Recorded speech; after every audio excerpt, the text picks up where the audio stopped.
Uncle, you should see London. Oh, my boy. This has been 5 years. You should see Uganda. Yes. Uncle Marcus, Huh? this is my former school. Listen, soon there will be more than 1 million children learning like this for free. This is impressive. Do you even have connection out here? Well, we have 100% 4G countrywide. Okay. We even have 5G too. That's approximately 700 billion Uganda shillings in tax, making Airtel one of the largest corporate income taxpayers over the last 5 years, helping build a better Uganda. Today your son saw our new Uganda. Thank you, Uganda, for imagining it with us and making us the fastest growing telecom in the country over the past 5 years. The Ministry of ICT and National Guidance, in partnership with Huawei, has organized the second annual National ICT Job Fair 2023, which will take place at Kololo Ceremonial Grounds on the 17th and 18th of October 2023. The main objective is to address the unemployment gap among the youth in Uganda by providing a platform for them to interact with multiple employers, access job opportunities, internships, apprenticeships, and training programs in the ICT sector. The chief guest will be His Excellency Yoweri Kaguta Museveni. All members of the public are invited. Uganda Revenue Authority, URA.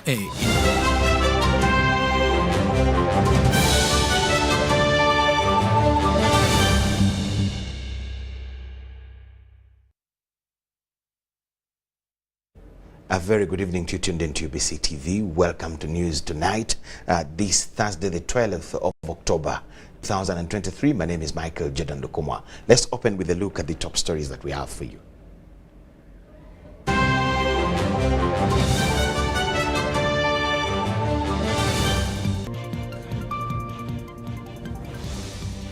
President Museveni pledges to raise salaries for science lecturers aligned with private players.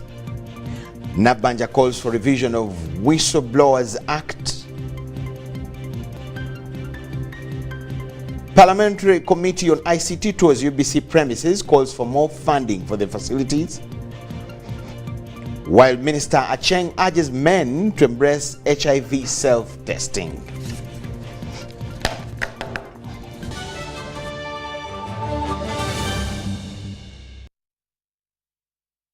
It's News Tonight. We thank you so much for joining in. Now, during the 20th anniversary celebrations of the National Council for Higher Education at Kololo Independence Grounds, President Yoweri Kaguta Museveni pledged to increase the salaries of lecturers teaching science and engineering courses in higher institutions of learning, aligning them with their counterparts in the private institutions. The president emphasized that this move is crucial in saving lives and providing essential expertise, especially in industries such as aviation that require skilled engineers and technical people. A significant number of academicians from universities and other tertiary institutions gathered at Kololo Independence Grounds to commemorate the 20 years of the National Council for Higher Education's existence. Established by an Act of Parliament in 2003, the National Council for Higher Education started with 4 public universities and 7 private universities. It now proudly boasts accreditation for 265 higher learning institutions, including universities and other degree awarding establishments. During his speech at the event, President Yoweri Kaguta Museveni urged education managers to ensure that students grasp the basics and expressed his disappointment in the prevalence of superstitions over natural sciences. My suggestion is that when we are managing education, we should not mystify it. Go to the basics and make sure that our students really understand the basics. The problem of Africa was remaining in superstition when other parts of the world had moved a bit in the area of natural science. They had understood natural science better than us. While the government has advised higher education institutions to focus on offering science and technology programs, many faculties of engineering and architecture face a shortage of staff. President Museveni has promised to address this issue. Professor Katunguka, on the issue of if they are scientists, they must be paid for the government universities. They must be paid what they will be paid in the private sector, our scientists. The First Lady and Minister for Education and Sports, Janet Museveni, emphasized that going forward, National Council for Higher Education should ensure that program quality, especially in science education, remains consistent. That NCHI should address now is the quality of higher education being offered in these institutions, especially the science and technology programs. Therefore, NCHI must ensure that the programs and courses offered in both public and private higher education institutions do not vary in quality. Because sometimes we tend to give excuses if the quality of some education institutions are not good. We start to give excuses of the fact that that is a private university.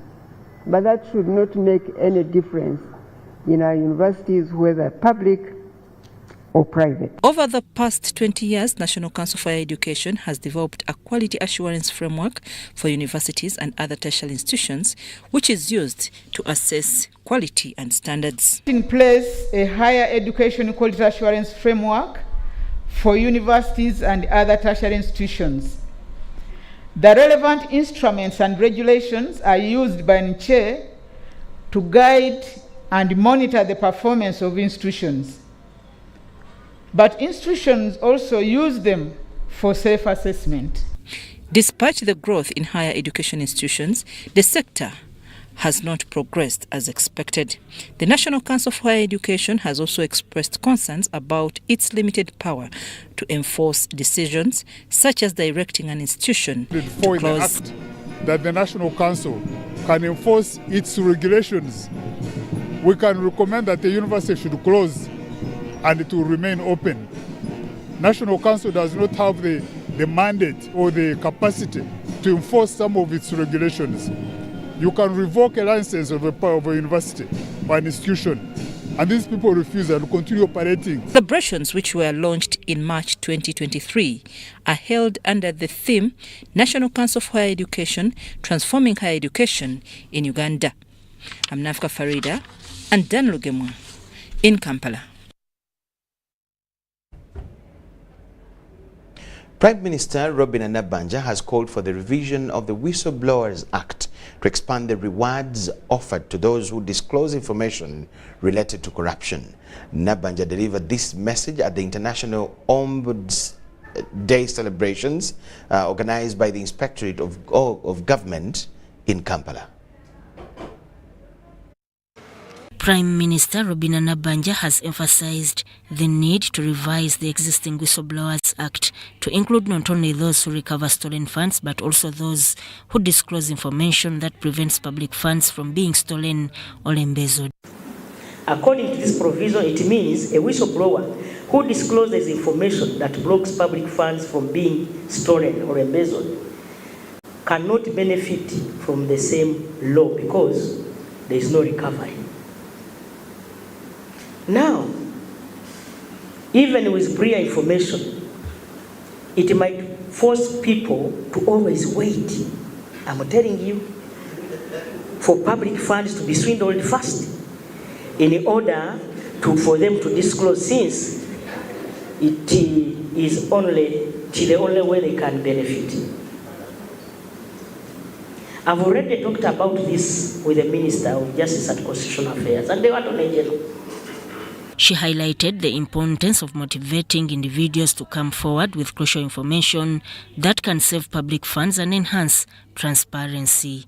The parish chiefs have been soliciting bribes and charging PDM beneficiaries various fees, including computer use charges, creating passwords and registration fees, among others. As a result, the victims of this form of corruption have received less than 1 million, which they are entitled to. The International Ombuds Day event focused on raising awareness about the government's role in improving service delivery. But the people who are entrusted with the responsibility of serving our people, instead of spending their working hours in gardens or educating our people, I am talking about the agriculture extension workers. They spend most of their time in offices, in bars, in trading centers, playing the pool. And this came out from the people. That's why I want to agree with the IGG that the barazas can work. The Inspector General of Government stressed the importance of involving citizens in the fight against corruption and improving the quality of services within the government. Fortunately, with the communication boom of these days through social media, we expect that this information can reach a lot of people effectively in a short time. Kamya urged individuals not to tolerate subpar service from the public officials and encouraged them to report grievances through the available channels. The Minister of Public Service, Honorable Muruli Mukasa, reaffirmed government's commitment to building an affordable, efficient and accountable public service that supports economic growth and social transformation. This war will actually now go to the public, because it takes also the public is not an innocent public. It's not. And sometimes the public acts as an inducer. The officer is told, please, take this little thing. Please, kitu. He stressed the need for a change in the mindset of public servants, emphasizing receptiveness to constructive criticism. Government aims to engage all stakeholders, including civil society organizations, to improve service delivery for the welfare of Ugandans. Sudat Kaye, UBC News. Uganda Broadcasting Corporation is urgently seeking increased funding to acquire state-of-the-art technology with an aim to enhance broadcasting services. The Deputy Managing Director, UBC, Maurice Mujisha, made this appeal during a visit by the Parliamentary Committee on Information and Communication Technology to various UBC premises in Kampala. The Parliamentary Committee on Information Communication Technology and National Guidance has conducted a comprehensive tour of various UBC facilities to assess their conditions. One of such facilities, sprawling across 24 acres in Bugorovi, was historically a pivot as a shortwave broadcasting point for Radio Uganda. However, this site now accommodates outdated transmission equipment that is no longer compatible with modern digital technology. As a result, there are proposals to transform it into a museum. So one would want to say that the technology which is here of short wave and medium wave should now be kept as a museum for the history of this country, for how the technology of communication started from independence to now to where we are. So we think it shouldn't be thrown away. We have proposed, among the 3-4 projects we proposed to the board, that one of them would be to build a museum, a television and radio museum at the site, which would allow for university students, researchers, but also primary students to be able to see our history in terms of where we've come from, in terms of broadcasting as a country, because this year we turn 60 in terms of television coverage. Next year we turn 70 for radio coverage and radio broadcasting. So that would be a best platform for people to go and see our history in terms of television and radio. UBC now urgently requires funding to procure new equipment that will replace the existing outdated technology. This investment is essential to prevent future damage and to ensure the continued delivery of high-quality broadcasting services. In this tour, we've really seen the signs of inadequate funding for UBCs all over. Looking at the infrastructure, the equipment, and you really see signs of inadequate resources for UBC. Most of the equipment do not have redundancy. In the event that the equipment breaks down, there's no backup. This means transmission or TV service will be interrupted. Showing them the need of replacing the above equipment with new, and also upgrading some of them to enhance our coverage reach in the whole country. Support our need to move to migrate to DTH, which is direct to home transmission, which would allow Ugandans access TV by just by having a satellite and just downloading the picture for free and being able to watch that channel at home anywhere in Uganda. During the tour, the vice chairperson of the ICT and National Guidance Committee noted that land grabbing is one of the key issues facing UBC, and the committee pledged its support towards resolving these concerns. Sadam Mubale, UBC News, Kampala.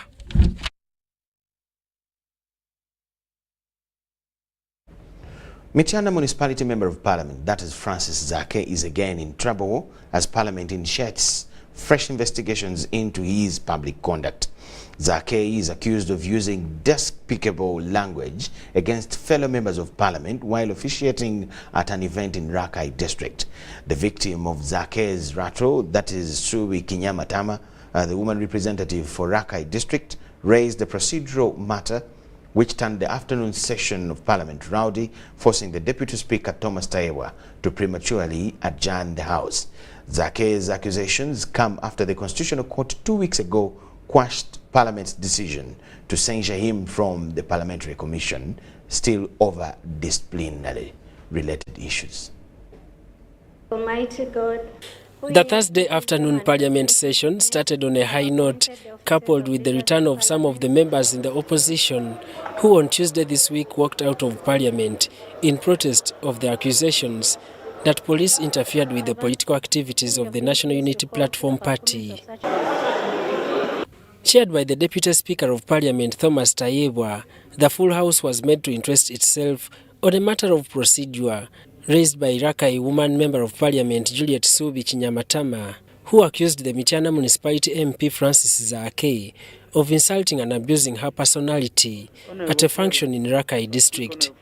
Honorable Speaker, on the 9th of October, one of our members, the Honorable Zake, came to my constituency and used defamatory words against me that I cannot mention here. The matter turned controversial, literally eking the rules of procedure of Parliament, and the presiding officer pushed the ball to the Parliament's Committee on Rules, Privileges and Discipline. Now I'm wondering whether the member is in order to raise issues concerning Zake. Yes, this wasn't part of your communication, right, Honorable Speaker? So I'm inquiring. Yeah, because you see, if you want to shout, we have the mouth, we can begin shouting. Yes, we can, if that's what you want. So, honorable colleagues, if you think that you're going to go out and you do whatever you do that affects the image of Parliament, and you say, I did it from outside, you can't touch me, kindly we will apply our rules. Kinyamatama requested that the video recording accusing MP Zake be played, leading to a commotion which forced the Deputy Speaker to suspend the House for some time. House suspended for 10 minutes. When the sitting resumed, the Deputy Speaker Tayewa, in a bid to contain the situation, requested the members to allow the video play and the House moves to the next item.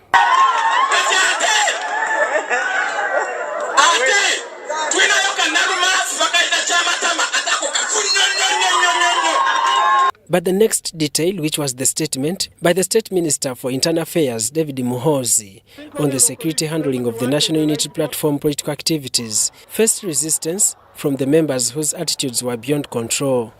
That one, you find a section of MPs who feel strongly aggrieved to the extent that an abuse or an insult, you equate it, you give it a greater weight than the killings, the maiming. In a social media circulated video, MP Francis Zake, while at a function recently in Rakai district, provoked the area woman MP Subi Kinyamatama, using statements which to some members were abusive and insulting. I will do whatever it takes to have justice as a woman and on behalf of the women of this country. And that is why you saw all women in this house support the cause of fighting against anyone who touches the dignity and the reputation of a woman in this country. Parliamentary politics, secondly, they wanted to stop this debate by using Chinyamatama, such that they vulgarize us as opposition and we don't say anything about what is taking place in the country. The Deputy Speaker, Thomas Taiyeibwa, then prematurely adjourned Parliament to next week after the commotion was fueled by fist fights when some members attacked and started beating up MP Zake from his seat.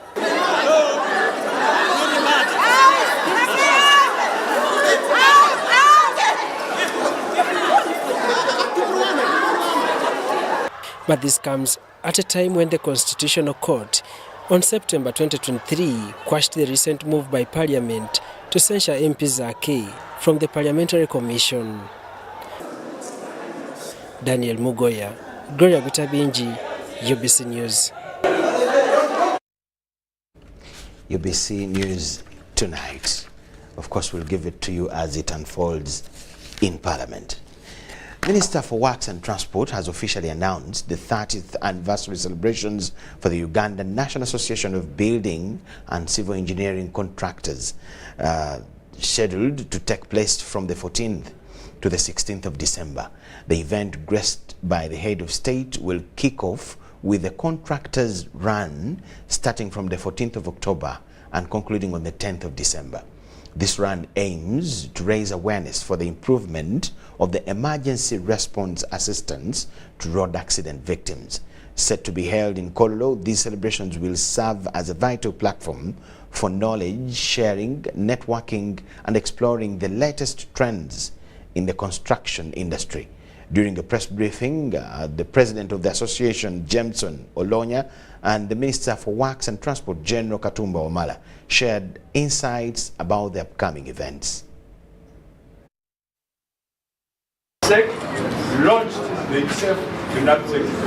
The forum and exhibition will focus on all aspects of construction industry, including industrial standards, the industry standards rather, regulation, engineering, materials, technology, innovation, equipment, contract financing, management solutions, architecture, real estate. Why are our buildings collapsing? What's the problem?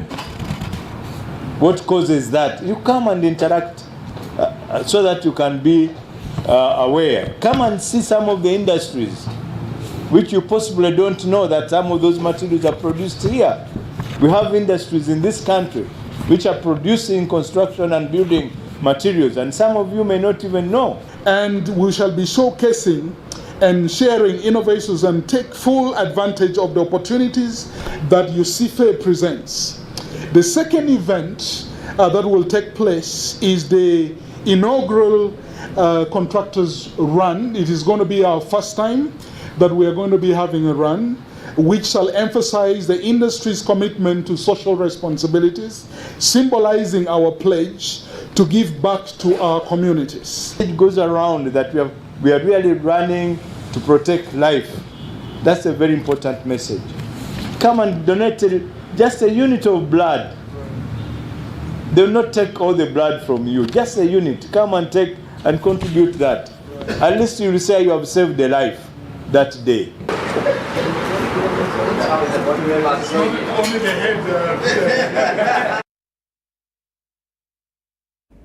Minister of Health, Dr. Jane Cheng, has urged men in the country to embrace HIV self-testing as a means of scaling up HIV testing services in the country. Acheng made these remarks during the launch of the 1-4 HIV self-test kit under the theme Testing for Young Men, a campaign aimed at fighting HIV in Uganda. And declare the self-test kit officially launched. The Ministry of Health, in partnership with Microhem Group of Companies, has launched the 1-4 HIV self-testing kit and HIV self-testing campaign for men in Kampala. The Minister for Health, Dr. Jane Cheng, cleared a community HIV self-testing campaign targeting men that will later be extended to other priority groups. The campaign aims at increasing the uptake of HIV testing services among men as one of the priority populations with HIV testing gaps. The campaign will target over 5,000 boda men in the 5 divisions of Kampala. Whereas we have done well with HIV testing in the general population, there are subpopulations that remain behind. And these include children, adolescents, men, and key populations. Self-testing will enable us to reach out to these groups, and more especially men, as well as groups at substantial risk of infection and those that may be in hard-to-reach areas who might not readily access the routine services. The Director General at the Ministry of Health, Dr. Henry Mwebasa, noted that HIV self-testing is a critical strategy for delivering HIV testing services to populations that have been missing in the traditional HIV testing services, citing that it offers confidential, convenient and empowering environment for testing. This kit was tested and validated by the Uganda Virus Research Institute, and the evaluation showed 100% sensitivity and 100% specificity. So, as a Ministry of Health, we are very comfortable with the kit and ready to use it. We believe that for the products to be better adapted in the country, we will need to rolling out the testing kits at national levels, at the regional levels. We will be part of the training program, the TOT training program, and we are now also engaging with the AIDS control program, our partner MicroHim, that we want to conduct a series of social campaigns that, for example, for the Boda group and for the fisherman groups and for other like campers and other high-risk populations. The country is set to establish a world-class manufacturing facility for primary manufacturing and commercialization of quality and affordable diagnostic testing kits, vaccines and consumables in Uganda for the African continent. That plant is ready.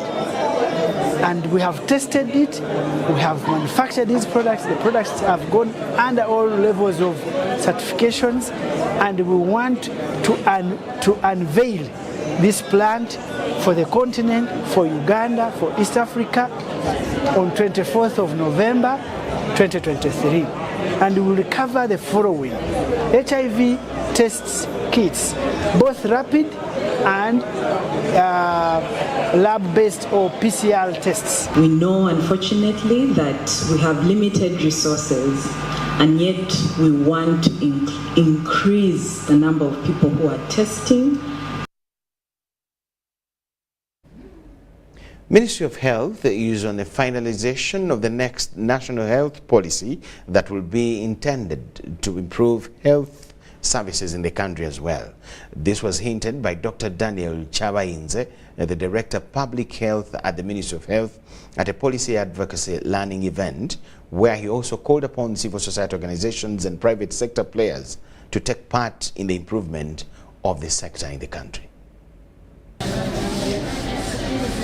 When implemented, the policy will be focused on attaining the universal health coverage with the help of the private players.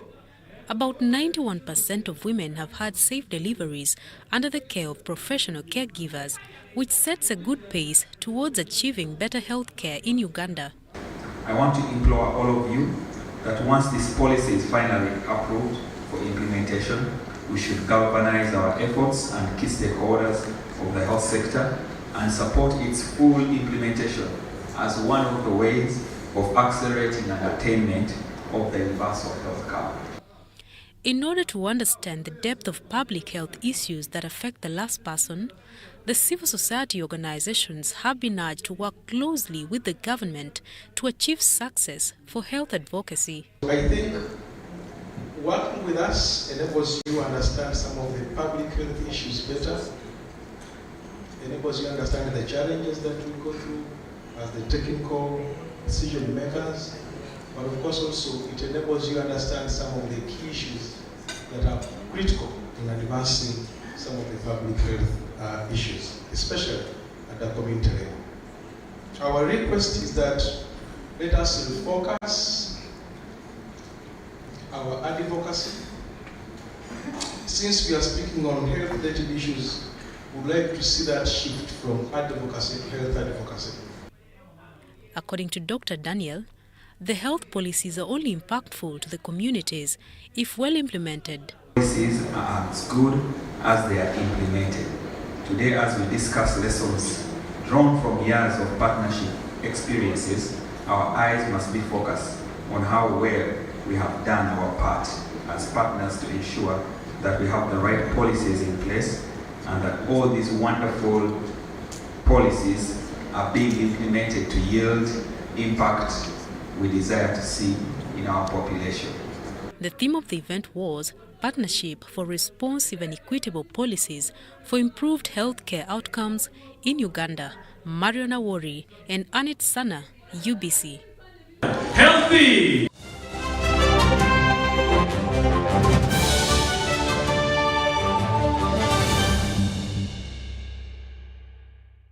Sasura obagura ne MTN Momo olutukuddize sente oleweki oyuge ku MTN Momo pe ogenda kubanga okikwasaganya bulungi nnyo. Olwaleero tugabye piki zaffe ebbiri ezisoose nga tuziwadde ba merchants babiri, mukyala Hadija ku petrol station ya Moka, Mwami Charles naye tuva kumuwa piki ye. Kituufu mpangudde ne documents zino nzifunye.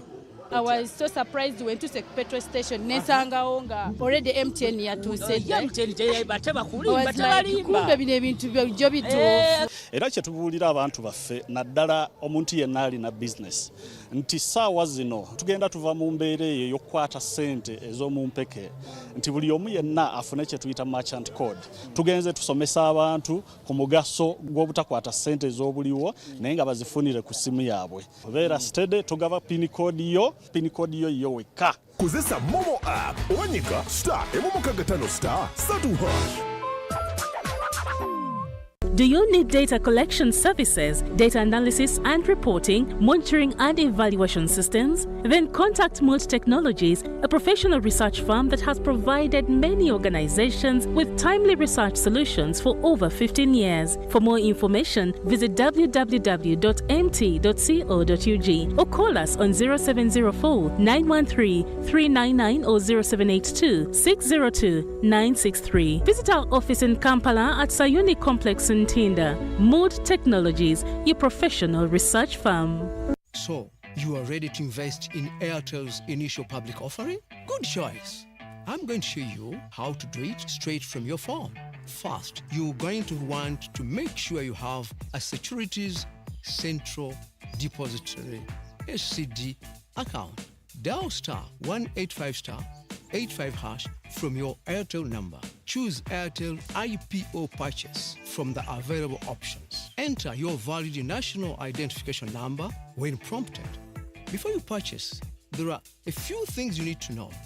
The minimum purchase is 2,500 shares. The share price is 100 Uganda shillings.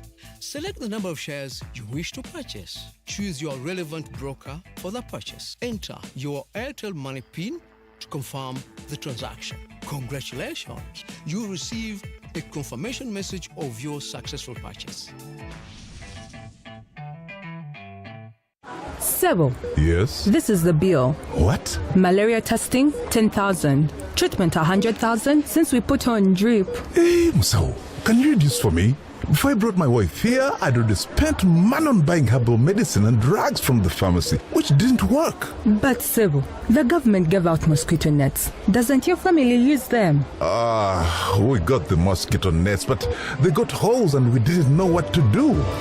Protect your loved ones from malaria. Sew your mosquito nets whenever they get damaged to keep the mosquitoes away. Ensure all nets are tied up every morning to avoid damaging them. Ensure that everyone in your family sleeps under a treated mosquito net every night, whether it is a cold or hot season. Together, we can chase malaria out of Uganda. This message is brought to you by the Ministry of Health with support from Global Fund.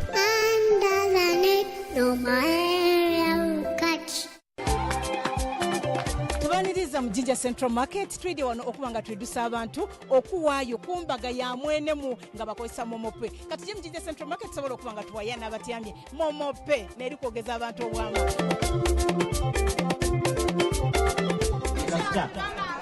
tamu ndalo otemu mukaga otemu itanga otemu sita onige isatu onige ash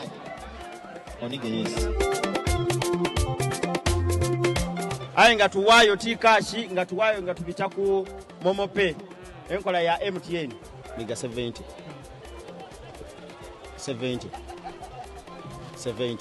Pay or shop with MTN Momo and get cashback every week. It's free of charge. Use the Momo app or dial *165*3#.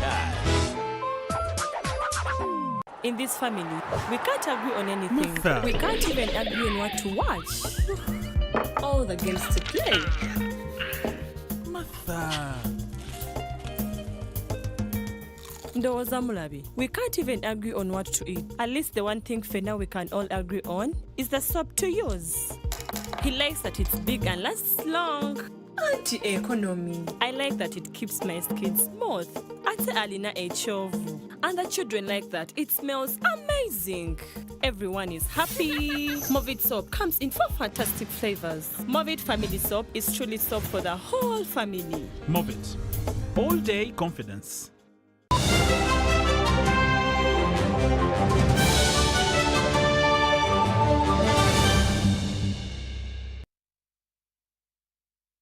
News Tonight. Thank you so much for watching and welcome back from the break.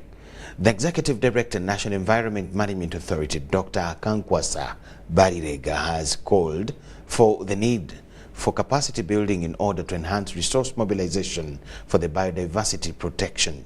This was during the launch of Uganda's roadmap for the implementation of the coming Montreal Global Biodiversity Framework in Uganda. I hereby officially launched the roadmap for the implementation of the Kunming-Montreal Global Biodiversity Framework Phase 2 seeks to catalyze an urgent and transformative action globally and at local level to halt the reverse biodiversity loss, where Uganda is facing high level of biodiversity loss, with forest cover reducing from 24% in 1990 to 9.5% in 2015. But the way we are now using this biodiversity is of concern. Some of the ecosystems are disappearing. You're talking of forests, you're talking about wetlands, rangelands in Uganda, but some species are going extinct.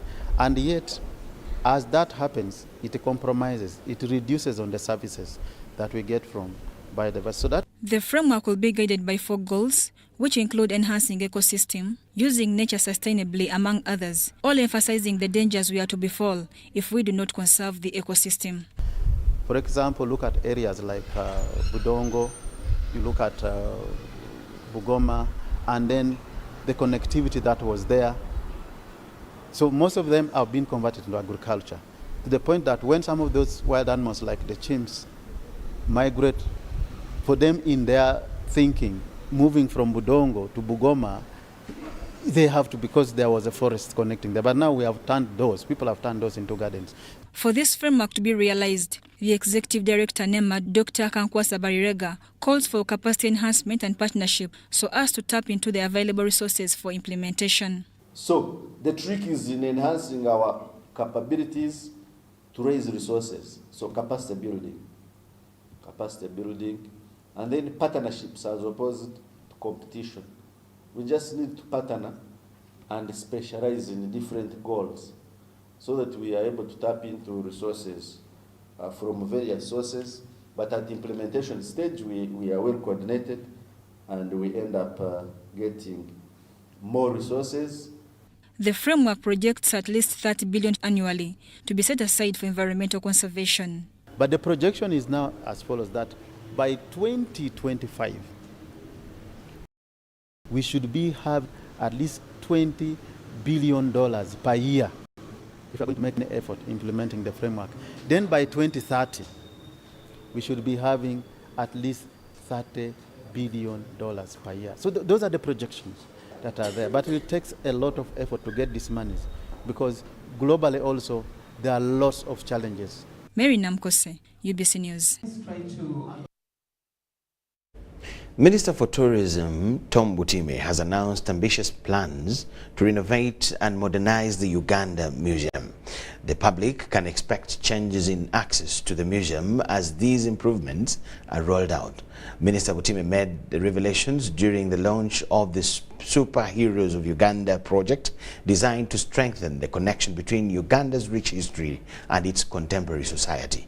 The Superheroes of Uganda project features iconic figures such as Chibuka, the god of war, the return of Princess Nakaima, and the bare-footed footballers, plus Ndahura. This initiative presents these stories in a contemporary format that resonates with today's young people, aiming to instill a deeper appreciation of Uganda's culture. The renovation of the museum is a pivotal step in this transformative journey, as it will create an engaging and interactive space for visitors to explore and immerse themselves in Uganda's diverse history. Beautiful mind. We have invited you here to share and enjoy our nation's history through unveiling the unsung heroes of Uganda and encourage the public to continue working with the Uganda Museum to provide stories and obtain information that will help us create more tourist products for enjoyment. I wish to inform the public that the government, through World Bank funding, will soon be refurbishing this National Museum. At an appropriate time, we shall inform you of the changes regarding access to the museum. Is it collection, so that during the renovations we may have to change a few things, but you will still be allowed to come in. We've written oral histories of the different communities, but especially we've focused on the indigenous minority ethnic groups that may not be known by even ourselves in Uganda. So this is very important that we do this.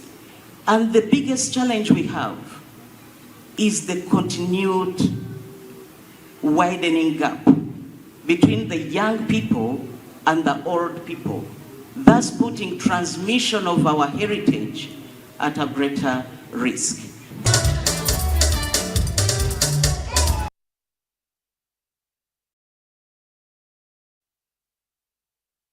Sasakawa Africa Association is helping smallholder farmers in Abimba and Karinga modernize their food production skills through empowering them with modern tools and skills to facilitate them in production of sufficient food.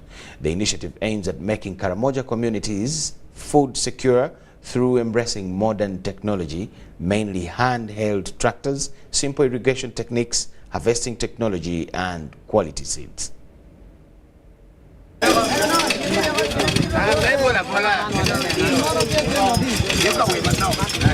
To motivate the Karamojong into embracing modern food production, farmers are being taught to embrace simple and effective food production techniques that include maize shellers and sorghum threshers to solar-powered irrigation systems.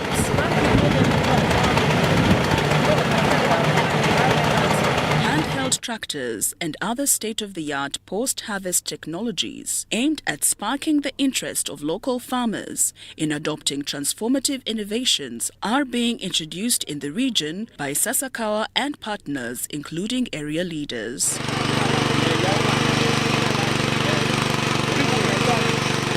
Sasakawa Africa Association's Brownfield Day in Karenga District recently ignited the sleeping giant potential in the agricultural transformation process in northern Karenga.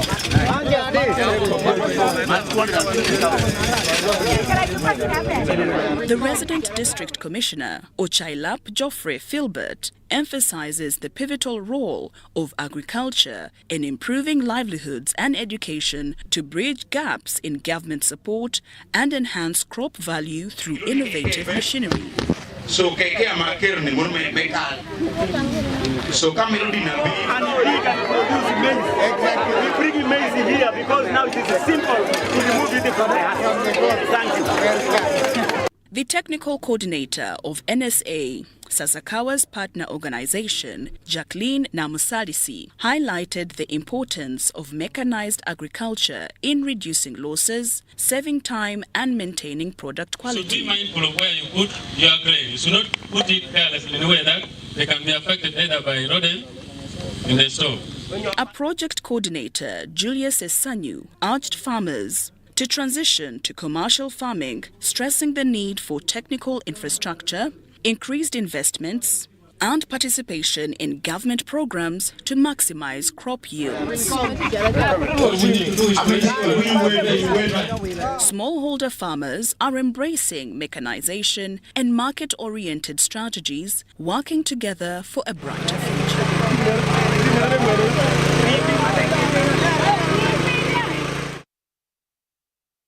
Yes, let's take another break. On return, we'll have business and international news.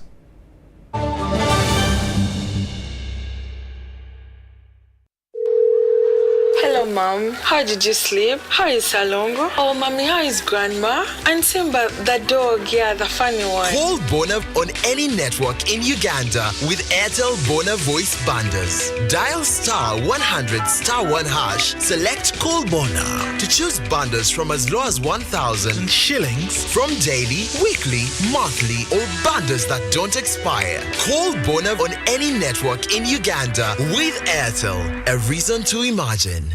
Do you need data collection services, data analysis and reporting, monitoring and evaluation systems? Then contact Multi Technologies, a professional research firm that has provided many organizations with timely research solutions for over 15 years. For more information, visit www.mt.co.ug or call us on 0704 913 399 or 0782 602 963. Visit our office in Kampala at Sayuni Complex in Tinda. Mood Technologies, your professional research firm. Are you tired of high fees and slow transfer time when sending money? Airtel Money is here to revolutionize the way you move your money.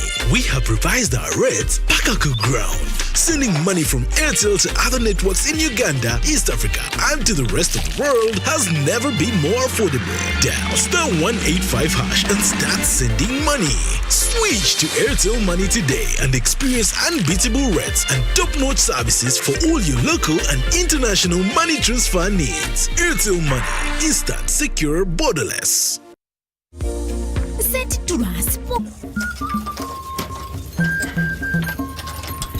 I wish you maintain that same effort to protect you and your family from that very dangerous shift that attacks you every night.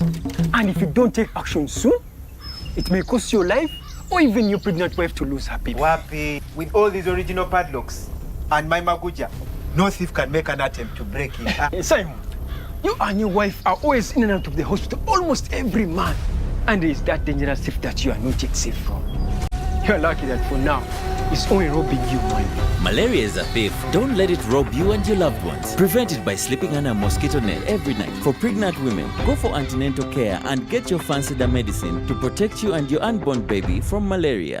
Did you know that you can safely and conveniently make your school fees payments anytime, any school, anywhere using Airtel Money? Oh yes! Simply pick up your phone and dial *185#. Select option 6, school fees. Choose between school pay, peg pay, or shore pay. Enter student number. Enter amount, confirm name and transaction. Enter Airtel Money PIN. A confirmation message will be sent to you upon a successful transaction. Airtel Money. Instant, secure, borderless.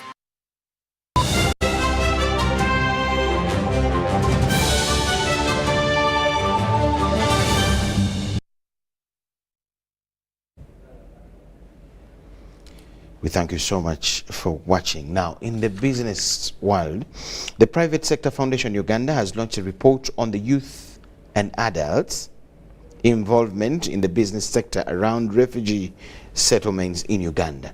Research findings suggest that there is significant potential for private sector investment in persons of concern and host communities, particularly in agriculture, wholesale trade, tourism, hospitality, skill training, among others.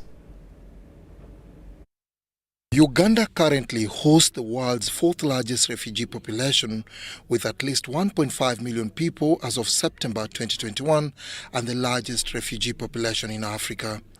The policy is also changing from simply aiding, donating food, so they can engage in production, produce their own food.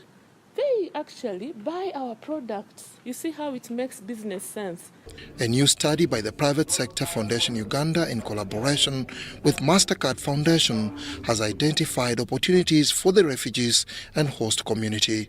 The study, conducted in 3 refugee settlements of Bidibidi, Nachivale and some parts of Kampala, identified opportunities for youth employment in renewable energy, local tourism and hospitality, construction, trade and services.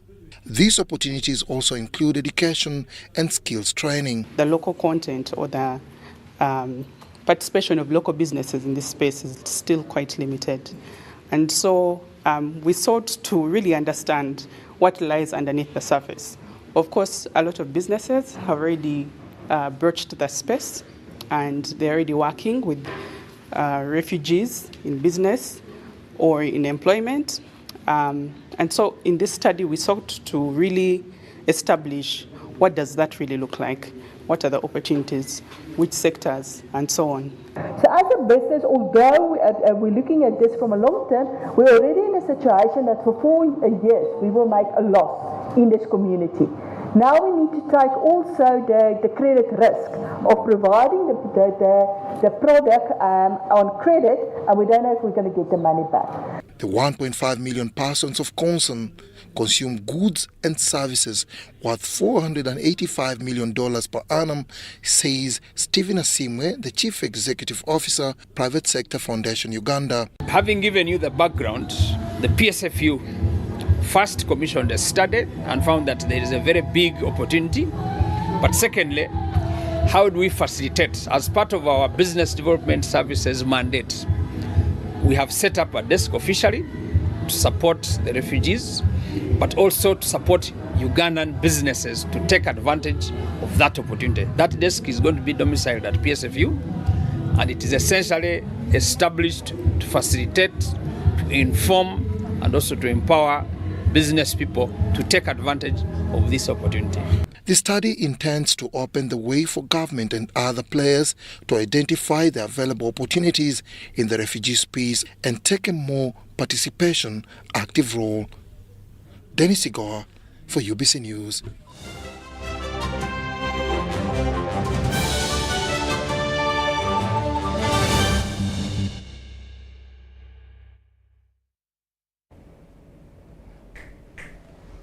In the world of sport, the 73rd Uganda Ladies Open Golf Championship has started the plethora of activities in this year's Johnny Walker Uganda Open Golf Championship. The action at Uganda Golf Club Chitante was followed by our reporter as narrated here. The 41 best lady golfers in Uganda and in the region in the silver category have taken to the PA 72 Uganda Golf Club Kitanti for the 73rd Ladies Open. We have registered 19 foreign players from 9 countries: Nigeria, Malawi, Kenya, Tanzania, Sweden, Rwanda, Burundi, and of course Uganda. And we have registered about 60 ladies in the bronze. The 54-hole contest has completed its first 18 holes with Uganda's Priska Pasweka returning a stunning 4 under 68 that was bogey-free. I played a calm game. Like it wasn't a tournament. That's how I put myself in that position. If it's a par 4, go for it. If not, a bogey is good enough. You can go with a bogey. So I think it will work throughout the 2 days. And you know, winning is luck. So if it comes to me, I'll grab it. Tanzania's Madina Idi is second with a 73. Eva Magala tied with Kenya's Awol Ashlyn third with a 74, while reigning champion Martha Babidi is 13th after scoring 81. This year's Johnny Walker Open Golf Championship is unique because of its 4-in-1 nature that is sponsored by Uganda breweries to the tune of 410 million Uganda shillings.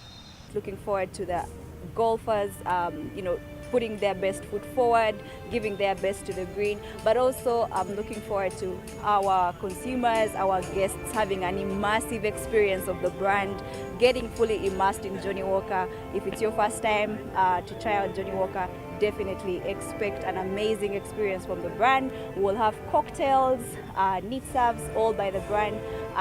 But also for us, it was very easy to jump onto this partnership. One, because Johnnie Walker as a brand represents keep walking, as our mantra says. We're all about, we keep walking, we're all about celebrating the spirit of progress, just like the game of golf, just like you've seen. It's about patience, it's about applying yourself, and that's what the brand Johnnie Walker stands for. So for us, this partnership was easy, it was meaningful, and we're really, really looking forward to giving the golfers and all the other guests out there an amazing experience. Friday is day 2 for the Ladies Open Silver category, and we'll also witness day 1 for the Bronze Ladies, and also day 1 for the seniors aged 55 years and over. The Pro-Am, for which Absa Bank has injected 200 million shillings, will be followed by the professionals that are vying to share the 100 million shillings cash prize. It started with the juniors, clocking over 100 players, handicapped. So we're sure that the ladies, the numbers have been registered, are quite fascinating. The amateurs, we've received an overwhelming number across the region and all over Africa. And I'm sure that the pros will not disappoint either. So yes, the numbers will be big, the Open will be excellent, a different one. And of course, with our sponsors, our main sponsor, Johnnie Walker, experientials are going to be to the next level. The Amateur Open is for the 18th to the 21st of October. The Pro-Am on the 24th of October, with the professionals completing the Johnnie Walker Golf Extravaganza from 25th to 28th October. John Barnes, Sentamo, YBC News. We thank you so much for watching. Let's catch you at 10 p.m. with more news. Enjoy the evening. My name is Michael Gideon Lukomwa. Catch you then.